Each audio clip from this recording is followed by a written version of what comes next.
निमित्तमभिदं तेन सुलभं भवति जन।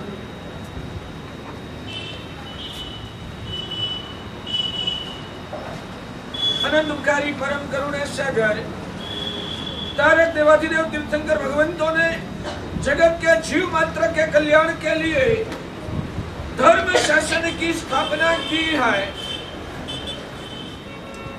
प्रभु के लिए शास्त्र में एक विशेषण बताया है, प्रभु निष्कारण वत्सल थे। प्रभु निष्कारण वत्सल थे, यानी कि प्रभु के हृदय में जगत के एकेंद्रिय से पंचेंद्रिय तक सभी जीवात्माओं के प्रति जो वात्सल्य बह रहा था, हमने उनके पर कुछ उपकार किया था, उस वजह से हमारे पर उनका वात्सल्य था, ऐसा नहीं था। हमने उनके पर उपकार किया था, इसलिए उनका वात्सल्य हमारे पर बह रहा है, वैसा नहीं था। निष्कारण वत्सल, बिना कारण, सिर्फ उनकी करुणा भावना, सिर्फ उनका हृदय का औदार्य, सिर्फ उनके हृदय में रहा हुआ जगत के जीव मात्र के प्रति जो आत्मौपम्य भाव, वो उनकी ऊंचाई की वजह से उनका हृदय में विश्व के जीव मात्र के प्रति प्रेम था, इसलिए उनके हृदय से हमारे विश्व के सभी जीवात्माओं के प्रति प्रेम बह रहा। भाग्यशाली हम भगवान अरिहंत की बातें करते रहते हैं, भगवान के शासन की भी बातें करते हैं, शासन का जय जयकार का नारा भी लगाते हैं, मगर बेसिक परमात्मा के अभ्यंतर जो गुण वैभव था उसकी स्पर्शना करने की हम शायद कोशिश भी नहीं करते। भगवान का ध्यान करके हमें प्रार्थना करना है, उतना उनका स्मरण करके हमारी आत्मा को भी हमें उनके जैसे बनाने की कोशिश करना है। भगवान ने गौतम स्वामी के प्रति जितना प्रेम रखा था, भाग्यशाली भगवान महावीर प्रभु ने गौतम स्वामी के प्रति जितना प्रेम रखा था, उतना ही प्रेम गौशाला के प्रति रखा। भगवान पार्श्वनाथ परमात्मा ने धर्मेंद्र देव के प्रति जितना प्रेम रखा था, उतना ही प्रेम कमठ के प्रति भी रखा था। समझ में आता है? तब वो भगवान बने हैं। हमें भी भगवान बनना चाहते हैं तो शुरुआत यहां से करना है। अपनी आत्मा को समझाओ भाग्यशाली, अपनी आत्मा को समझाओ, मुझे किसी के प्रति दुर्भाव नहीं करना है, मुझे किसी के प्रति अंतर में दुश्मनावट नहीं रखना है, मुझे किसी के प्रति द्वेष, नफरत या अप्रीति का परिणाम नहीं रखना है। मेरे कर्म की वजह से या तो उनको खुद को लगा हुआ जो कर्म है, उस कर्म की विकृति की वजह से आज वो कैसा भी व्यवहार करता हो, मगर अंदर में वो सिद्ध भगवान जैसा पवित्र आत्मा है। कल ये आत्मा पर लगा हुआ सभी कर्म का विलय हो जाएगा, तब वो भी सिद्ध भगवान बनने वाला है। उनका जो भावी में प्रकट होने वाला आज छुपा हुआ जो सिद्ध स्वरूप है, उस सिद्ध स्वरूप को आज भी मेरा नमस्कार है। क्या ऐसी मानसिकता आपके अंदर में प्रकट हुई या नहीं हुई? और सिर्फ सुनने से कल्याण नहीं होगा, जैसे स्कूल में टीचर शिक्षण देता है, बाद में लड़का को घर पे जाके होमवर्क करना होता है, आज मैं ऐसा आपको शिक्षण दे रहा हूँ। 23 घंटा इस शिक्षण का आपको होमवर्क करना है, यानी कि आपकी आत्मा को ऐसा बनाने की साधना आपको करना है। समझ में आता है बात? मन में ठान लो, आज से जो भी व्यक्ति मिलेगा, सामने आपकी पत्नी भी मिला ना, उसमें भी आपको सिद्धत्व का दर्शन होना चाहिए। आज जो उसका बाह्य दीदार दिख रहा है वो तो कर्म की वजह से है। ये कर्म का आवरण टूट जाएगा, अंदर में छुपा हुआ शुद्ध जो स्वरूप है सिद्ध जैसा, वो स्वरूप कल प्रकट हो जाएगा। उस अंदर में छुपा हुआ शुद्ध स्वरूप को याद करके उस स्वरूप को मेरा नमस्कार। ऐसी परिणति से हमें वासित होना वो ही साधना है। ये साधना करने से हमारी अंदर की पात्रता विकसित बनती है, और पात्रता विकसित बनने के बाद जो थोड़ा भी धर्म करते हैं वो धर्म हमारी आत्मा को मोक्ष की निकट ले जाने में समर्थ बन सकता। करोगे ये साधना? करोगे? मन में दृढ़ संकल्प करो, मुझे ये साधना करना है, पूरा उद्यान उसमें गुरु महाराज बहुत कुछ सिखाएंगे। उसमें से ये पता आज मैंने हृदय में बिठा दिया है, हर व्यक्ति के अंदर में रहा हुआ आत्मा का दर्शन करके उसको प्रेम करूंगा। उनका बाह्य व्यवहार, वर्तमान कालीन क्षणिक व्यवहार दिख के मैं उनके प्रति अप्रीति और नफरत कभी भी नहीं करूंगा, ऐसा आज संकल्प करो। भाग्यशाली एक सुई को आपने दोरा ही बोलते हैं, धागा में परो दिया ना। एक सुई को आपने धागा में परो दिया, बाद में आप क्या करते हो? गांठ बांध दे। क्यों? सुई को धागा में परो दिया, अब धागा नहीं लगाओ, आप गांठ नहीं लगाओगे तो क्या वो निकल जाएगी। मेहनत करके सुई को धागा में डाला, उसका कोई मतलब नहीं रहेगा, निकल जाएगा। सही बात। तो समझदारी वो है जब सुई धागा में प्रवेश कर चुकी है उस वक्त ही गांठ लगा देना चाहिए। आज मैंने ये समझ की सुई आपके अंतर में डाल दी है, गांठ लगानी है, गांठ लगानी है। यहाँ इस अध्यात्म के जगत में ये समझदारी की सुई आपके अंतर रूपी धागा में मैंने लगा दी है। अब गांठ लगानी है तो वो गांठ किस प्रकार से आप लगा सकते हैं? संकल्प रूपी गांठ हमें लगाना है। अभी 10 बजे सर्वमंगल होने के बाद भी नहीं, अभी यहाँ बैठे हो ना, अभी आप गांठ लगा दो कि मैं संकल्प करता हूँ अब हमेशा जो भी व्यक्ति मेरे परिचय में आएगा उनके अंदर में रहा हुआ मैं आत्मा तक मेरी दृष्टि से निरखने की कोशिश करूंगा, और बाहर से वो जो भी व्यवहार कर रहा है वो तो कर्म जनित है, वो क्षणिक है। क्षणिक घटना को ज्यादा महत्व देना नहीं है। मैं आपको एक बात पूछूं, माता है, उनको लड़का के प्रति प्रेम है, लड़का खेल रहा था और दूध पीने का समय हो गया। मम्मी ने लड़का को बूम मार के बुलाया। बूम शब्द हमारा गुजराती चिल्ला के बोला, आवाज दे के बुलाया, बेटा दूध पीने का मौका समय हो गया है, आजा। बच्चा खेलने में मशगूल था, इसलिए उसने कोई जवाब नहीं दिया। मम्मी ने 2-3-4 बार बुलाया, बाद में वो बच्चा चिल्लाया, मुझे खेलने दे। मम्मी पर गुस्सा कर दिया, होता है ना, मम्मी पर गुस्सा कर दिया। उस वक्त मम्मी के अंतर में बच्चे के प्रति नफरत कितनी होगी? क्या बात करते हो?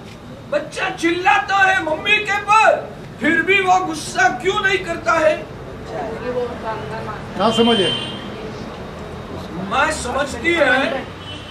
समझती है मुझे बच्चा के प्रति प्रेम है, बच्चा को भी मेरे प्रति प्रेम है, सिर्फ अभी खेलने में मशगूल बना है ना, इसलिए उनको ये जो आवेश आ गया वो टेम्पररी, उनका ये जो आवेश है ना वो टेम्पररी है, अभी खेलने में मशगूल है, इसलिए खेलने में जो मजा आती है उस वजह से वो चिल्लाता है, बाकी चिल्लाने का उनका स्वभाव नहीं है। या तो बच्चा को मेरे प्रति नफरत भी नहीं है, ये जो चिल्लाने की प्रक्रिया वो क्षणिक है, 2-5 मिनट के लिए है, जब खेलना छोड़ देगा ना फिर से वो प्रेम से आके मुझे लिपट जाएगा, गले लगने वाला है, माँ को पता है, इसलिए बच्चा चिल्लाता है, तब भी माँ को उनके प्रति गुस्सा या तो नफरत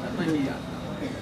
मैं वो बोल रहा हूँ, इस जगत में जितने भी लोग हमारे पर चिल्लाते हैं, गुस्सा करते हैं, कुछ भी दुर्व्यवहार करता है, तो मैं समझता हूँ कि वो छोटा बच्चा आज संसार की इंद्रिय के विषयों के खिलौने में मशगूल है ना, इसलिए आज वो मेरे प्रति नफरत करता है, मगर इनका नफरत का ये जो परिणाम है ना वो क्षणिक है। जब ये कर्म का उदय मिट जाएगा ना तब वो ही भगवान की जैसे मुझे गले लगाने वाला है। कोई भी व्यक्ति आपके प्रति अप्रीति करे, कोई भी व्यक्ति आपके प्रति दुर्व्यवहार करे, तब समझो ये टेम्पररी क्षणिक घटना है, हमेशा के लिए उसका स्वरूप ऐसा नहीं है, अभी कर्म का उदय आया है, इस वजह से वो ऐसा कर रहा है, कल उनका कर्म मिट जाएगा ना तब वो ही मुझे प्रेम करके मेरे पास आने वाला है। इतना याद करोगे, इतना याद करोगे, आपके जीवन में शांति आ जाएगी, आपके जीवन में दुख, संक्लेश और संघर्ष मिट जाएगा। मगर सिर्फ सुनने से ये प्रकट नहीं होता, सिर्फ समझने से भी ये प्रकट नहीं होता, इसलिए आपको आपकी आत्मा को तालीम देना पड़ता है, आत्मा को समझदारी के साथ प्रेरणा कर करके अपनी आत्मा को तैयार करना पड़ता है। सीखो, धर्म में सिर्फ प्रतिक्रमण करने का सीखना है, परिलेहन करने का सीखना है, ऐंबिल उपास करने का सीखना है, ऐसा नहीं, आपकी आत्मा को गुण समृद्ध बनाने की साधना यहाँ आपको करना है। तो हमारे भगवान ने बस ये बात अंदर में जम जाती है ना, बस आंख बंद करके आधे मिनट के लिए आप संकल्प कर लो, मैं कोई भी मेरे साथ गलत व्यवहार करेगा तब उनका सिर्फ बाह्य व्यवहार नहीं, अंदर में छुपा हुआ सिद्ध जैसा पवित्र स्वरूप को मैं आंखें बंद कर अंदर की आंख से दिखूंगा। और अभी जो व्यवहार कर रहा है वो कर्म के उदय की वजह से हो रहा है। जब उनका ये कर्म का आवरण टूट जाएगा ना तब अंदर छुपा हुआ शुद्ध स्वरूप प्रकट हो जाएगा। तो ये तो टेम्पररी क्षणिक घटना है, उसको महत्व देना वो मेरी भी मूर्खता है। उनका क्षणिक जो कर्म के उदय से होने वाला व्यवहार को ही ज्यादा महत्व देना वो मेरी अज्ञानता है। समझ में आता है? भगवान के पास ये सीखा मेरे भगवान ने, सभी जीव करू शासन रसी की भावना अंतर में आत्मसात की। इसलिए कोई हमारे पर उपकार करता है और हम उनको प्रेम करते हैं ने तो वो हमारा प्रेम सकारण होता है। किसी ने हमारे पर उपकार किया, उस वजह से हमारे अंतर में जो प्रेम उभरता है वो तो सकारण प्रेम है। मेरे भगवान का जो प्रेम था वो निष्कारण प्रेम। ऐसे भगवान ने खुद तीर्थंकर बन गए, खुद का मोक्ष निकट में आ गया, फिर भी उन्होंने चाहा जब तक ताकत है तब तक इस विश्व के जितने भी जीवात्माओं को मैं बचा सकूं, इतने जीवात्मा को मुझे बचा लेना है। इसलिए उन्होंने धर्म शासन की स्थापना की। खुद की गैरहाजिरी में भी हजारों लाखों साल तक भव्य आत्माओं आत्म कल्याण करता रहे, इसलिए उन्होंने शासन की व्यवस्था का भी निर्माण कर दिया। भगवान ने बताया आपको हमेशा के लिए श्रेष्ठ क्वालिटी का सुख पाना है। भाग्यशाली, मैं कभी कभी प्रवचन में कहता हूं, हमारी ये बहनें सब्जी मंडी में जाती है। हमारी ये बहनें सब्जी मंडी में जब जाती है और सब्जी खरीद करने के लिए सब्जी वाले के पास खड़ी रहती है, तब खरीदी कैसे करते हैं? एक एक रुपया हिसाब डालते पहले चेक करते पूरे सोच समझ कर नहीं, ऐसा नहीं। मैं आपको बताऊं, सब्जी में करेली भी है, भिंडी भी है, टिंडोले भी है, काकड़ी भी है, सब है। उसमें तय किया आज काकड़ी का सब्जी खरीदना, तो भाव पूछेंगे, भाव तोल करेंगे। नहीं, भाव तोल तो करेंगे, भाव तोल तो दूसरे नंबर में आएगा। पहला सब्जी कैसे लेगा? जो बेचने वाला है वो आपको 2 किलो ककड़ी चाहिए, उसने 2 किलो ककड़ी उठा के अपने पल्ले में डाल दिया तो ले लेगी ना? चुन चुन के और एक डालेंगे, और एक्स्ट्रा चुन चुन के लेंगे। चुन चुन के लिए कैसा? जो खराब में खराब हो वो ले लेगी ना? नहीं। तो हमारी बहनों को भी सब्जी खरीदना है तो सिर्फ सब्जी से निस्बत नहीं है, अच्छी सब्जी से निस्बत। सब्जी सिर्फ सब्जी कैसी भी आ गई उससे खुशी नहीं है, अच्छी सब्जी होनी। आप बाजार में कपड़ा खरीदने के लिए गए, कपड़ा लाना है, शर्ट पैंट सिलाई कराने का है, तो जो भी कपड़ा हाथ में आ गया वो लेके आप चल निकलते हो ना? कापड़ में भी क्वालिटी आप दिखते हो। सही बात। आपको चश्मा का नंबर आ गया, डॉक्टर ने बोला कि 1.5 नंबर है, अब चश्मा बनाना पड़ेगा। तो चश्मा की फ्रेम लेने के लिए जाओगे, बाजार में जाके जो सामने आई वो हाथ में लेके निकल जाते हो ना? तो उसमें भी चॉइस कर।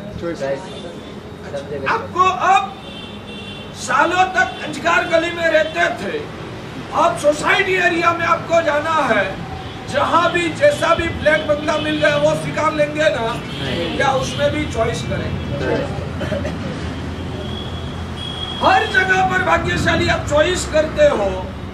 सुख के बारे में आपको सिर्फ जैसा भी मिले वैसा सुख चलेगा या अच्छी क्वालिटी वाला सुख चाहिए? अच्छी क्वालिटी। क्या आपको अच्छी क्वालिटी वाला सुख चाहिए? क्या बात है? तो आपने आज तक अच्छी क्वालिटी ढूंढने का कोशिश कितना किया? किसी ने मार्ग बताया ही नहीं आज तक। किसी ने मार्ग बताया ही नहीं। किसी ने मार्ग नहीं बताया है। मैं मार्ग बताया था, अंदर नहीं गए, भाव नहीं आया। मार्ग शायद हम दिखने के लिए गए नहीं। आज मैं बता रहा हूँ, हमारे हुबली में शायद 4 से 5 हजार जैन लोग हैं। यहाँ अभी करीबन 100-150 लोग बैठे हैं। 850 लोग यहाँ आए नहीं है। बाद में वो बोलेंगे कि कोई ने दिखाया, तो मैं क्या? हम तो जितने साधु आते हैं वो दिखाते हैं, आप दिखने की कोशिश नहीं करते तो साधु क्या करते? मैं वो बोल रहा हूँ भाग्यशाली, सुख के बारे में भी आप चॉइस करके पसंद करो, मैं वो सिखा रहा हूँ। भाग्यशाली, एक बात बताओ, आज तक आपको जितने भी गुरु भगवंत आए होंगे ना, उन्होंने एक ही बोला होगा कि सुख छोड़ना जैसा है, सुख को छोड़ो और दुख का आदर करो। आज तक आपने क्या सुना? हमारे जैसे साधु के मुंह से आपने क्या सुना? भौतिक से छोड़ने के लिए। सुख को छोड़ो और दुख को आदर करो। वैसा ही सुना है ना? सच में बोलो, आपके हृदय में टच कितना हो? सच में बोलना। बिल्कुल नहीं, बिल्कुल नहीं। हजारों गुरु भगवंत ने हजारों वक्त ये सिखाया, सुख छोड़ो। एम्बिल क्यों करना? सुख छोड़ के कष्ट सहन करना, एसी का त्याग करना, पंखे का त्याग करना, व्हीकल का त्याग करना। क्यों? सुख को छोड़ो, दुख का आदर। सब किया, मगर अभी तक अंतर में बैठा नहीं है। क्यों नहीं बैठा? जमता ही नहीं है, सुख छोड़ना नहीं जमता। तो मैंने बहुत सोचा ऐसा क्यों हो रहा। बाद में मुझे पता चला कि सुख तो हमारा स्वभाव है, तो हम स्वभाव को कैसे छोड़ सकते हैं? इसलिए सुख छोड़ने की बात करना वो गलत है। मैंने बहुत सालों से सुख छोड़ने का उपदेश देने का छोड़ दिया है। बहुत सालों से मैंने सुख को छोड़ने का उपदेश छोड़ दिया। अब मैं बोलता हूं सुख को प्रेम करो। मेरे उपदेश में ऐसा बोला, शुरू कर दिया, आप सुख को प्रेम करो। क्वालिटी होगा, प्रेम बढ़ेगा तब क्वालिटी की चॉइस आपको आप होगी। सच में बोलो, आपका सुख का प्रेम ज्यादा है या हमारा सुख का प्रेम ज्यादा है? आपका। मेरी बात सुनो। एक व्यक्ति ऐसा है, खाने के लिए बैठता है, जो भी आता है, लुखा सूखा रोटला मिला, कुछ भी मिला, स्वादिष्ट मिला, बेस्वाद मिला, वो खा के खड़ा हो जाता है। और दूसरा व्यक्ति है, मुझे ऐसा चलेगा, ऐसा नहीं चलेगा, ऐसा नहीं अच्छा लगता, ऐसा होना चाहिए, उनकी चॉइस होती है। तो दोनों में खाने की आसक्ति किसको ज्यादा कहेंगे आप? चॉइस वाले। हमने सुख की चॉइस की, जो सुख आने के बाद चल जाने वाला है, वैसा सुख हमको पसंद नहीं आएगा। जिस सुख में उद्गल की गुलामी सहन करनी पड़ेगी, वो सुख हमें नहीं चलता। जो सुख हमारी आत्मा को अंदर से निर्माल्य बनाता है, वो सुख हमें अच्छा नहीं लगेगा।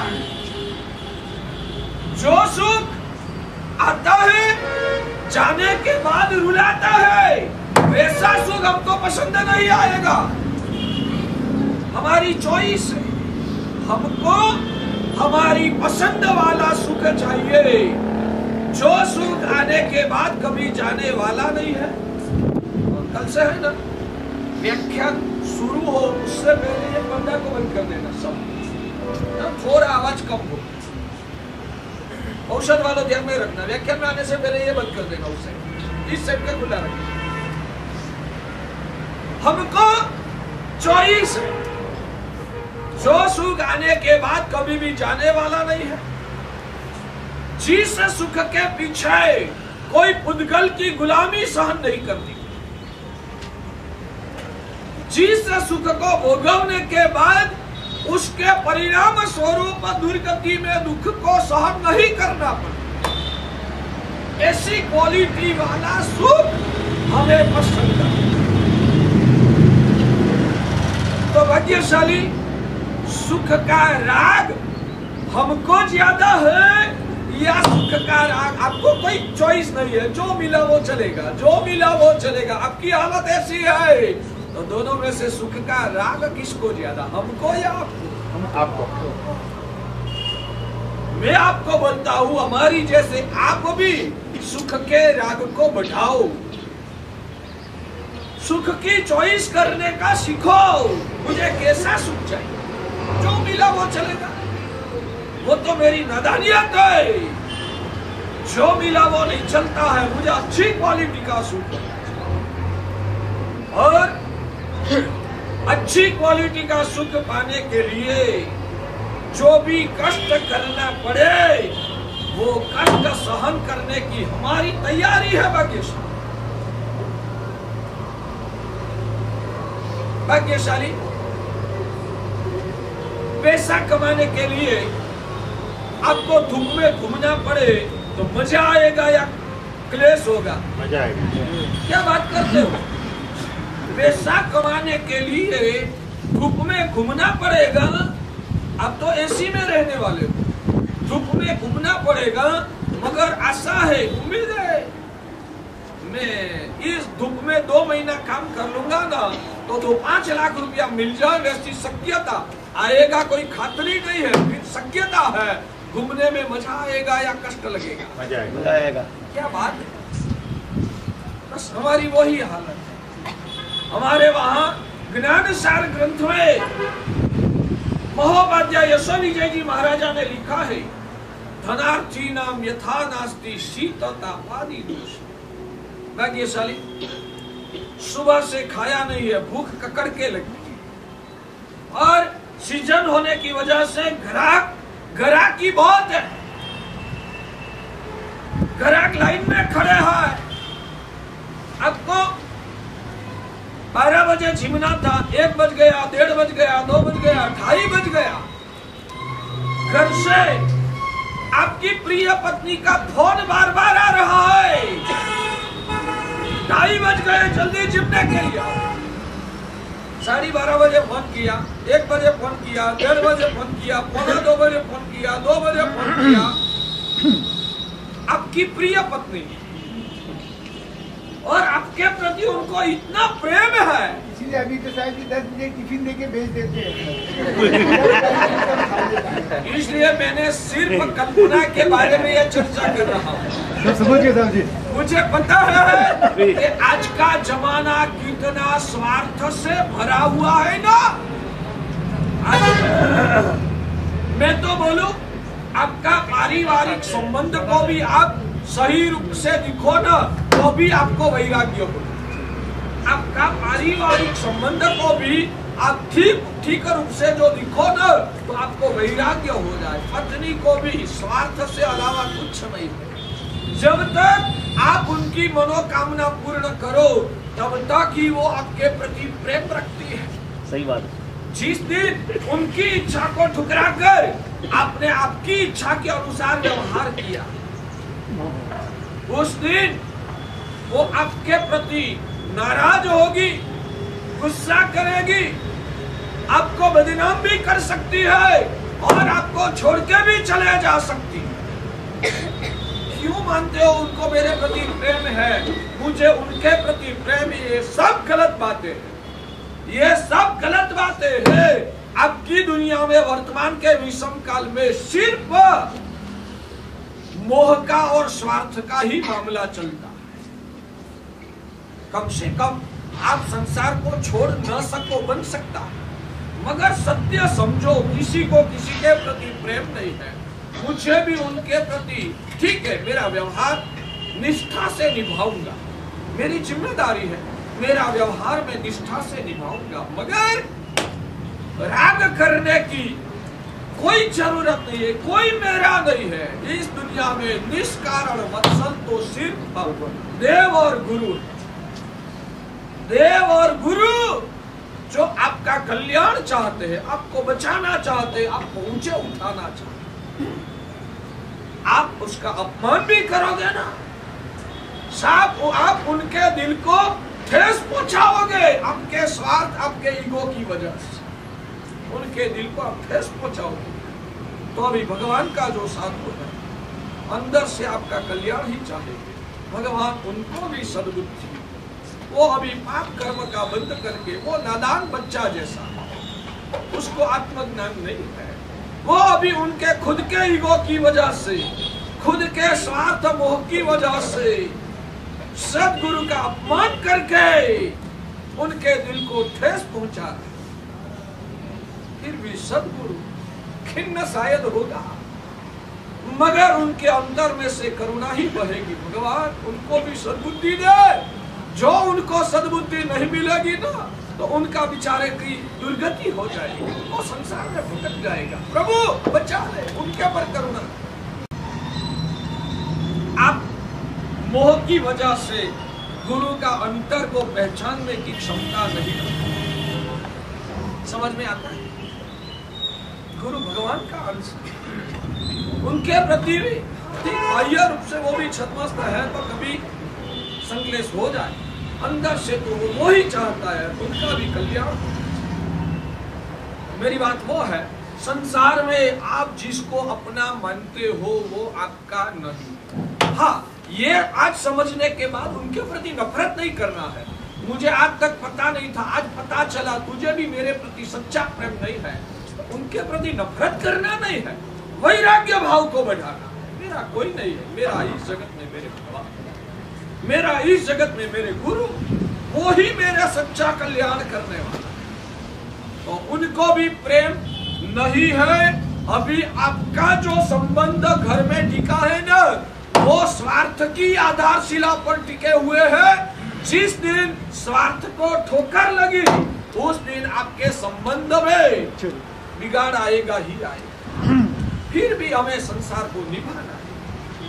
तो अनासक्त भाव से सम्यक दर्शन के साथ शिव कर्म का उदय को क्षीण करने के लिए समता से संसार को निभाना है। आसक्ति से संसार में हमें फंसना नहीं है। वो बात थी कि शायद मान लो, कल्पना कर लो कि 12 बजे उनका फोन आया। अभी तो आपको वो की बुढ़ता की वजह से प्रेम ही है। 12 बजे फोन आया, आपने बोला अभी घर की बहुत है, अभी बात मत कर। 12:30 बजे और फोन आया, 1 बजे फोन आया, 1:30 बजे फोन आया, 1:45 बजे, 2 बजे, 2:15 बजे फोन आया। आपको क्या होगा? गुस्सा आपको क्या होगा भाग्यशाली? गुस्सा आएगा। अरे मगर उनके हृदय में प्रेम है, आप भूखा रहे हो वो सहन नहीं कर सकती है, इसलिए आपको खिलाने के लिए प्रेम से बार बार फोन कर रही है। गुस्सा क्यों आएगा? परिस्थिति अनुकूल नहीं है वे। आपको पता है परिस्थिति अनुकूल नहीं है, उनको पता नहीं है, तो गुस्सा क्यों करते हो? फिर भी मैं वो बोल रहा था कि आप भूखे हो, इतनी ग्राहकी चल रही है और चिक्कार कमाई हो रही है। आज उस दिन आपको भूख भी लगी है, पत्नी प्रेम से आमंत्रण दे रही है और उस वक्त खाने का छोड़ के आपको व्यापार करने में खुशी होगी, मजा आएगा या मजा नहीं आएगा? मजा आएगा। किस लिए आती है?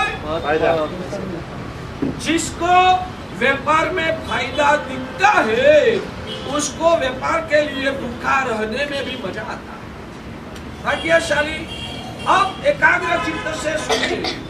जिसको पैसा की कमाई अच्छी लगती है उनको पैसा कमाने में भूखा रहना पड़ता है, तो भी भूखा रहने में खुशी है।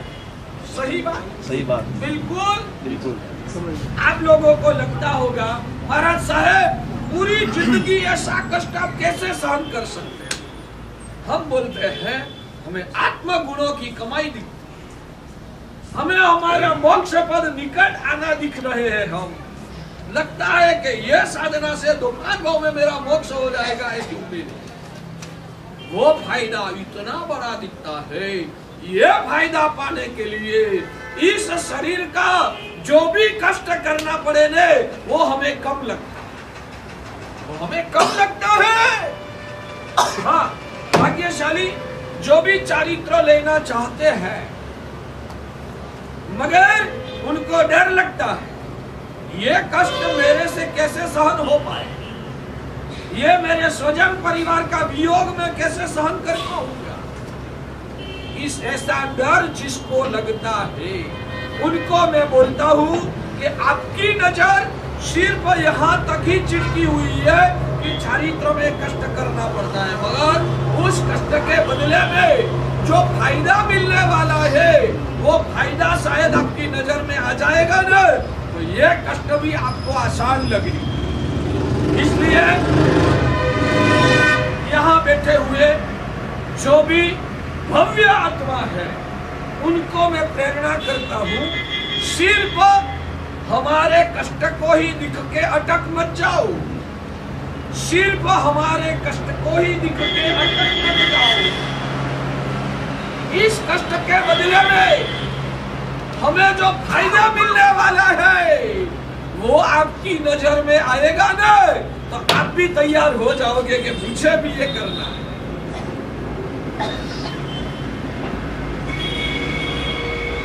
मेरी आवाज कहां तक पहुंचती है?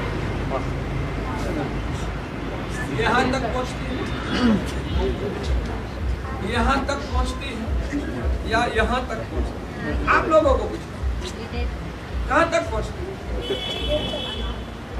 फिर से बोलूं, ये महत्व का सुवाक्य है कि हमारे जीवन में आए हुए आप कष्ट को दिखते हो, मगर उस कष्ट के बदले में मिलने वाला जो फायदा है ना, वहां तक आपकी नजर नहीं पहुंची है, इसलिए ये आपको त्रासदायक लगता है। मगर जब फायदा नजर में आ जाएगा तब लगेगा कि ये कष्ट तो आसान है और कष्टकारी भी हो, मगर मुझे ये कष्ट सहन करना है क्योंकि मुझे वो फायदा चाहिए। ये आवाज आपको डिस्टर्ब नहीं करता? करता है। आपको भी डिस्टर्ब करता है ना? नहीं करता। नहीं करते तो धन्यवाद, मुझे डिस्टर्ब होता है उसमें।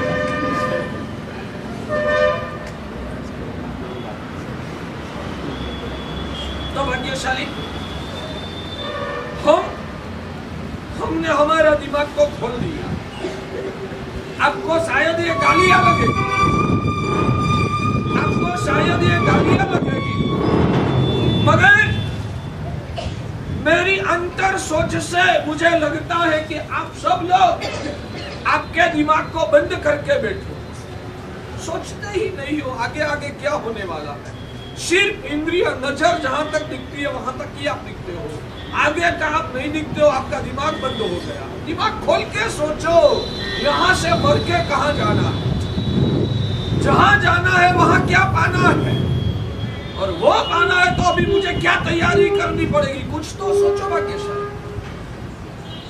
तो हमारे अरिहंत भगवान ने फरमाया, शाश्वत सुख आपको पाना है, श्रेष्ठ क्वालिटी का सुख चाहिए, तो वो सिर्फ मोक्ष की अवस्था में ही मिल सकता है।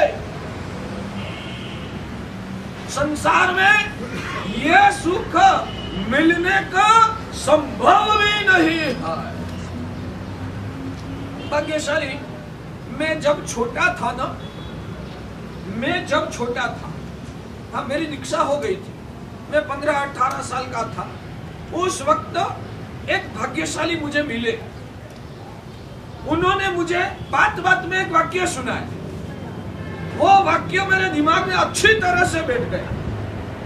आपको बताओ, उन्होंने बताया, आपको भी लिखना है तो लिख देना, निशान चूक माफ।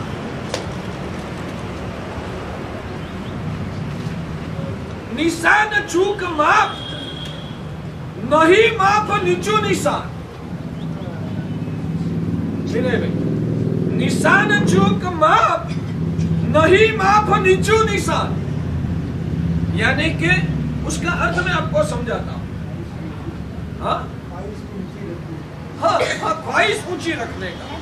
निशान चूक माफ, यानी कि अपने जो निशान ताका था वो निशान शायद आप चूक गए तो चल सकता है, वो माफ हो सकता है।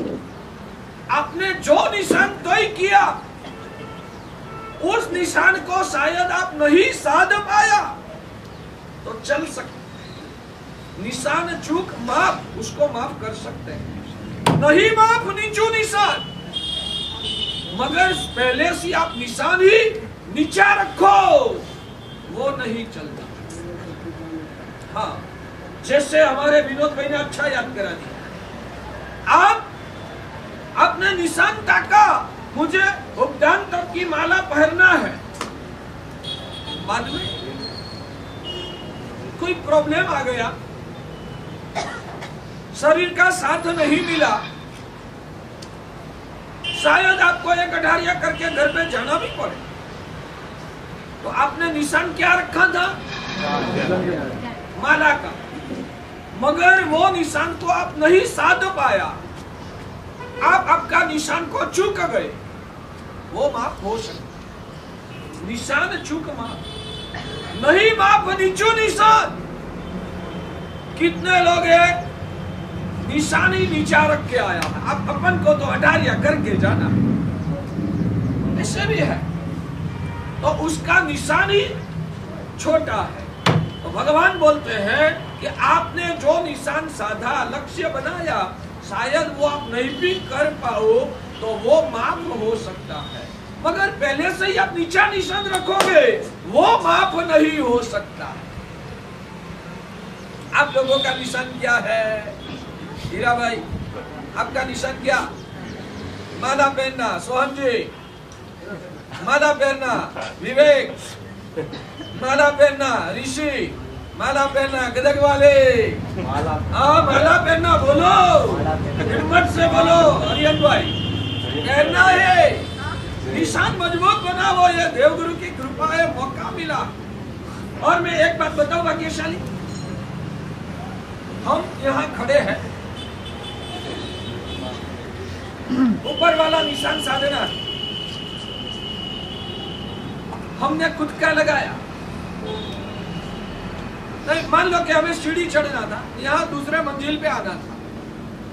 पहली मंजिल, दूसरे मंजिल पे आओगे, कितना स्टेप चढ़ना है आपको? एक मंजिल का, एक मंजिल तक कितने स्टेप होंगे? शायद 15 स्टेप होंगे। तो 2 मंजिल चढ़ने के लिए आपको कितना स्टेप चढ़ना पड़ेगा? 2 मंजिल चढ़ना है तो 30 स्टेप चढ़ना पड़ेगा। अब एक व्यक्ति ऐसा है 15 स्टेप चढ़ा, फिर उतर गया नीचे, और दूसरी बार कभी भी और 15 स्टेप चढ़ा, तो टोटल उनका भी कितना स्टेप हुआ? वो 30 स्टेप चढ़ने के बाद कहां तक पहुंचेगा? पहले मंजिले। जो निरंतर चढ़ता रहता है वो 30 स्टेप में दूसरे मंजिले पर पहुंच जाता है। जो निरंतर 30 स्टेप चढ़ता है वो दूसरे मंजिले तक पहुंच जाता है। जो एक बार 15 स्टेप चढ़ के उतर जाता है, फिर से कभी भी 15 स्टेप चढ़ेगा, कहां तक पहुंचेगा? पहले मंजिले। समझ में आता है? तो आपको पहले 18 दिन में जो आत्मा शुद्धि होगी, जो आपकी आत्मा की भूमिका का निर्माण होगा, दूसरे अटारिये में वहां से आगे बढ़ना आत्मा की शुद्धि के संदर्भ में। मगर अभी 18 दिन आराधना किया, जो भी निर्मलता हुई, बाहर जाओगे 1 साल 2 साल संसार की क्रिया में आप फंस जाओगे। 2 साल के बाद फिर से आप अटारिया दूसरा करो। जब वो दूसरा अटारिया करोगे तब बीच में 2 साल में जो मलिनता छाई है ने, उसको ही निकालने में दूसरा अटारिया खत्म हो जाएगा, और उससे ऊपर वाली शुद्धि आप कब पाओगे? उत्सर्ग मार्ग से भगवान ने वो बताया है कि आप छुटक छुटक करो, उसमें आपकी आत्मा का जितना उत्थान नहीं हो सकता है, निरंतर करने से उतना आपका आत्मा का उत्थान हो सकता है। इसलिए हाँ, मैं भी समझ सकता हूँ, मैं बहुत प्रैक्टिकल सा, बहुत प्रैक्टिकल। शायद सब लोग मुझे समझे होंगे या नहीं समझे होंगे, पता नहीं है, मगर हृदय से मैं बोलता हूँ, मैं इतना प्रैक्टिकल साधु हूँ। व्यवहारिक रूप से आप लोगों की परिस्थिति, बाजार की स्थिति, आपकी ताकत, आपकी पात्रता सब दिख के मेरे साथ में चलने वाला सा। आपको शायद क्या बोलते हैं, वास्तविक प्रॉब्लम है, आज संगीत को औषध पढ़ाना पड़े, उनको बेचारा को पैर का प्रॉब्लम ही इतना था, मैं भी समझ सकता था। मैंने उनको एक बार भी नहीं बोला कि नहीं भैया कैसे भी करके तू रुक जा, मैंने नहीं बोला। उनकी सहन करने की ताकत नहीं थी, मैं समझ सकता। तो मैंने एक बार भी आग्रह नहीं किया कि नहीं तुझे नहीं जाना, मैं इतना प्रैक्टिकल। मगर कोई जेन्युइन कारण आपके पास नहीं है, सिर्फ बस अब मन भटक गया है जाना, ये तो क्या कारण है आपका? जेन्युइन कारण है मैं आपको पढ़ाऊंगा, मगर जेन्युइन कारण नहीं है तो सत्व खिल विकसित करके अपनी आत्मा को समझाकर निरंतर ये 47 दिन की साधना जो उत्सर्ग मार्ग से भगवान ने 47 दिन निरंतर करने का बोला है, तो निरंतर करने की कोशिश करनी चाहिए, हमें प्रयत्न करना है। हम अंदर से निशानी नीचा लेके आए कि 18 दिन हुआ तो भाग जाऊंगा, वो आपके लिए जिसको आत्मा का कल्याण करना है उनके लिए ये अच्छा नहीं। समझ में आता है? तो आज से संकल्प की गांठ लगा दो, आज से ही संकल्प की गदग वाले संकल्प की गांठ लगा दो भारत साहब। हाँ, कल कोई प्रॉब्लम आया तो 18 दिन भी पूरा नहीं होगा, बीच में जाना अलग बात, मगर अंदर में इच्छा शक्ति मजबूत है गुरु महाराज, और 47 दिन निरंतर करके ही हमें माला पहन के ही घर पे जाना है ना, माला पहन के, ये माला पहनने के बाद यहीं रह जाना है हमारे साथ, ठीक है? तो मैं वो बोल रहा था, धनार्थी नाम यथा नास्ति शीततापादि दूषः। धन का अर्थ है व्यापार में मशगूल है, उनको भूख और तरस भी याद नहीं आता है, वो सहन करने के बाद भी वो अंदर में खुशी महसूस करता है, बहुत पैसा आज मिल रहा है। साधक आत्मा को आत्मा का गुणों की और पुण्य की साधना की कमाई जो नजर में है नहीं, इसलिए क्या आपको ये 10 दिन में 15 दिन में किसी को क्या थोड़ा सा कंटाला आया? हम तो सालों से 38 साल से यहाँ है, हमको कंटाला क्यों नहीं आता है? फायदा दिखता है, हमको आगे का फायदा दिखता है तो मजा आती है। भगवान फरमाते हैं सुख की चॉइस, हमने सुख की चॉइस रखी है, जो सुख आने के बाद जाने वाला नहीं, जो सुख श्रेष्ठ क्वालिटी का है उससे चढ़िया तो बढ़िया सुख होता ही नहीं। जिस सुख के पीछे पुद्गल की कोई गुलामी नहीं, जिस सुख की अनुभूति के लिए कोई कर्म की परवस्था नहीं है, ऐसी क्वालिटी का सुख हमें पसंद है। और वो सुख पाने के लिए, पैसा पाने के लिए जितना भी कष्ट सहन करना पड़े, व्यापारी व्यक्ति हंस के खुशी से उस कष्ट को उठाता है, वैसे साधक आत्मा का अंदर का सुख को प्राप्त करने के लिए शारीरिक कष्ट, संसार त्याग का कष्ट खुशी से उठाता। कम से कम आपके मिथ्यात्व को पिघाल दो। आज तक आपने इस सोच से साधु का कभी भी दर्शन नहीं किया, सिर्फ त्यागी है, पंचमहावतारी है, मुझे वंदन करना मेरा कर्तव्य है, इतना ही सोच के आप वंदन करते हो। नहीं, उन्होंने जो सुख पाया है ना, हम कष्ट कर रहे हैं इसलिए आप हमको नमस्कार करते हो, हम कष्ट कर रहे हैं चारित्र का इसलिए आप हमको वंदन करते हो, तो आपकी सोच अधूरी है। हम परम सुख की साधना करते हैं, हम परमानंद में झेलते हैं, वो ध्यान में रखकर सिर झुकाना है। गुरुदेव, आपने अंदर का सुख पाया, अभी तक मैं उस सुख को पाने में समर्थ नहीं बना हूँ, आपको नमस्कार करने से आपकी कृपा मिले, और आपकी कृपा के प्रभाव से मुझे भी आप जैसा अनंत आनंद पाना है। आप परम सुख के स्वामी हो, इसलिए मैं आपके चरणों में शीश झुकाता हूं। साधु त्यागी है इसलिए वंदन करना वो आधी सोच। साधु पंच महाव्रत धारी है इसलिए मैं वंदन करता हूं, वो आधी सोच। साधु अहिंसक है इसलिए वंदन करता हूं, वो आधी सोच है। साधु परम सुख के स्वामी है इसलिए मैं उनको शीश झुकाता हूं, वो सच्ची समझदारी। हमको सुखी दिख के सबसे पहला तो हमारे जीवन में दुख दिखना ना, वो ही मिथ्या। सबसे पहला तो हमारे जीवन में दुख है ऐसा सोचना या दिखना ना, वो ही मिथ्या है। वास्तव में हमारे पास अनंत सुख है। मैं सुखी हूं उसकी आपको कोई पैरासिसी चाहिए, खातरी करना है। मैं सुखी हूं बारे में आपको खातरी करना है, खातरी करना है या नहीं करना? करना है तो कर लो, मगर श्रद्धा को मजबूत बना दो। मैं आपको बोलूं, एक व्यक्ति, उनके जीवन में दुख आ गया, 5 दिन सहन करेगा, 15 दिन सहन करेगा, 1 महीना, 2 महीना, 6 महीना सहन करेगा, एक लिमिट आ जाए, बाद में क्या होता? हाँ, बाद में क्या होता है? नहीं, अंदर से वो टूट जाता है। महीनों, 2 महीना, 6 महीना, 12 महीना हिम्मत टकाएगा, बाद में वो अंदर से टूट जाएगा। मानते हो? सहमत हो मेरे साथ? लंबा समय ये दुख चलेगा ना, तो वो डिप्रेशन में आ जाएगा।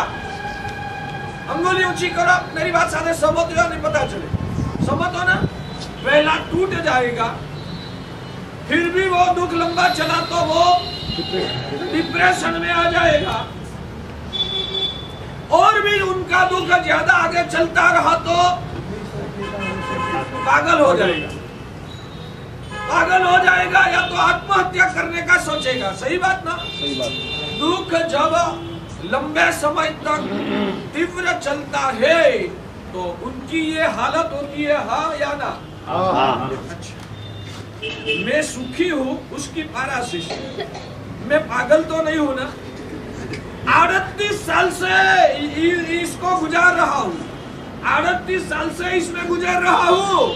जो शायद यहाँ दुखी होता, 38 साल से यहाँ गुजर रहा हूँ, जो यहाँ दुखी होता तो शायद मैं पागल बन गया होता।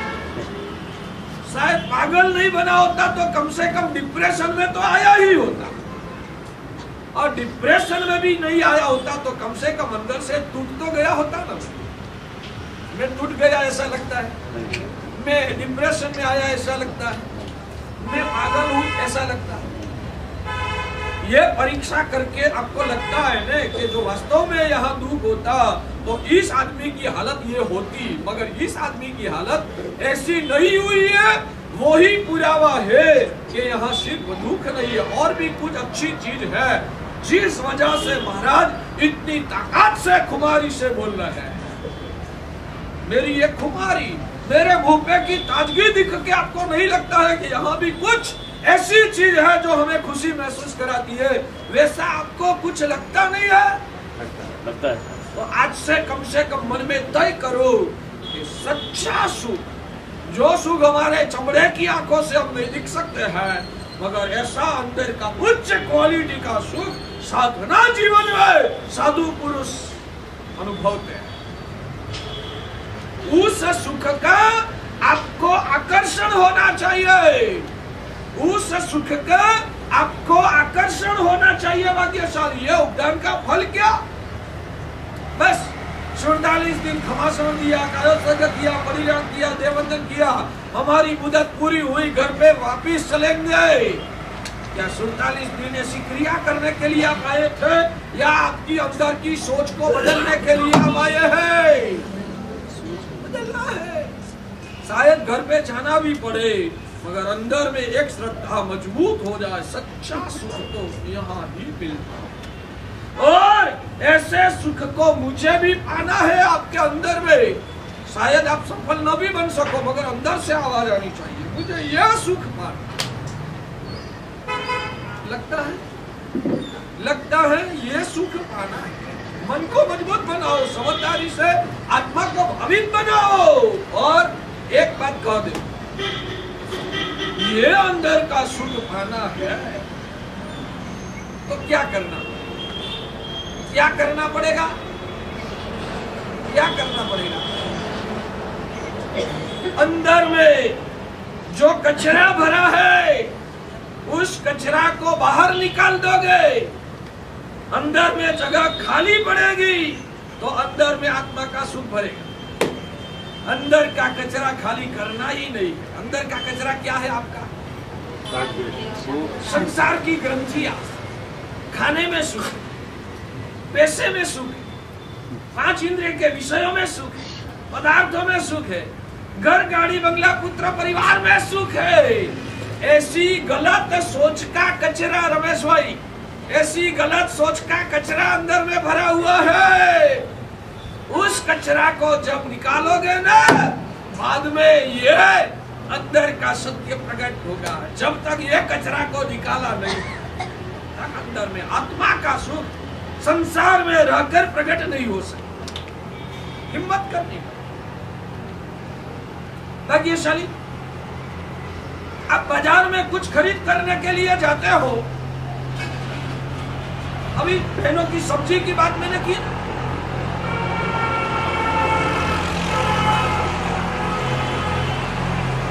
बहने सब्जी की खरीदी करते हैं, व्यापारी सब्जी देता है, बदले में बहन क्या करती है? पैसा देती है। पहला बहने पैसा देती है या पहले साग वाली सब्जी देती है? सब्जी देती है। मैं बोलूं भाग्यशाली, हाँ ठीक है, आपको धन्यवाद देना चाहिए या सब्जी वाले को धन्यवाद देना चाहिए? सोचो आपका लेवल क्या है। आपको धन्यवाद देना चाहिए या सब्जी वाले को धन्यवाद देना चाहिए? क्यों? बिना पैसे माल दे दिया। विश्वास किया। आप उनके पर अविश्वास करते हो, तो आपके पर अविश्वास नहीं करती। आप सोचते हो मुझे 150 रुपये की सब्जी लेना है, 150 रुपया दे दिया, बाद में वो सब्जी नहीं देगी या कम देगी, तो आप ऐसा सोचते हो। क्या आप प्रामाणिक हो? आप भी प्रामाणिक नहीं हो, मुझे भी पता है आप धंधा में कितनी गलती करते हैं। और सब्जी देने वाली विश्वास रखती है, ये महिला आई है ना, 150 रुपये का जो 1.5 किलो 2 किलो 2.5 किलो जो भी सब्जी दे देती है, बाद में आप पैसा देते हो। दोनों में धन्यवाद के पात्र कौन? सब्जी वाला। कभी तो ऐसा करो, कभी महीने में 4 बार तू हर रोज मुझे पहला सब्जी देती है, बाद में मैं तुझे रुपया देती हूँ। आज मेरे गुरु ने सिखाया है, ये 150 रुपया तू ले ले, बाद में मुझे सब्जी कर सकते हो? तो मैं वो बोल रहा हूँ, रिजल्ट भी अच्छा मिलेगा और शायद नहीं भी मिला, मुझे एक खुशी होगी, मैंने प्रामाणिकता निभाया। वो जो भी करे, शायद उसने कोई गलती की, मेरी ये बहन है नहीं यहाँ, अभी बैठो बैठो, कोई दिक्कत नहीं। जो यहाँ सिक्योरिटी की सेवा देते हैं, सिक्योरिटी की सेवा के रूप में उनको कुछ महीने का पगार मिलने वाला है, जो भी होगा मुझे पता नहीं, 5,000 7,000 जो भी हो, 10,000 जो भी हो। 1 महीना तक वो ड्यूटी लगाएंगे, उनको पगार कब मिलेगा? 1 महीने के बाद। मान लो कि 30 दिन उन्होंने यहाँ ड्यूटी बजाया, बाद में आप अप्रामाणिकता करोगे तो उसको उन्होंने सेवा देने के वक्त ऐसा कभी सोचा? मैं जिसके वहां सेवा दे रही हूँ वो 1 महीना के बाद 7,000 का पगार तय किया था और 6,000 ही देके रुक जाएगा, तो वैसा सोच के उन्होंने कभी ऐसा दबाव किया पहला रुपया दो बाद में मैं सेवा दूंगी? इन लोगों में इतनी प्रामाणिकता है, आपके पर विश्वास रखते हैं, मुझे मेरी ड्यूटी निभाना, 1 महीना तक सेवा देती है, बाद में आप पैसा देते हो। पहला वो देती है, बाद में आप देते हो। समझ में आता है? ठीक है, कैसे जीना वो आप आपकी तरह से तय करो, मगर कुछ दिमाग को चलाओ कि हम किसके सामने कैसा व्यवहार करें। समझ में आता है? तो ये बात कहां से निकली? कुछ पाने के लिए वो सब्जी वाली सब्जी देती है, सब्जी उसने छोड़ी तो रुपया मिला, सब्जी नहीं छोड़ी होती तो रुपया मिल सकता नहीं। सब्जी छोटी भी करो। और एक बात सब्जी वालों को महिला के प्रति विश्वास रखना पड़ता है, विश्वास रख के पहला छोड़ना पड़ता है। वैसे मैं आपको बोलता हूं, आपको भी विश्वास रखना पड़ेगा। मैं छोड़ूंगा तो मुझे मिलेगा, और वो करने के लिए समझ तो आई ना। अभी मैंने जो बोला समझ आई ना, समझ में बैठता है ना।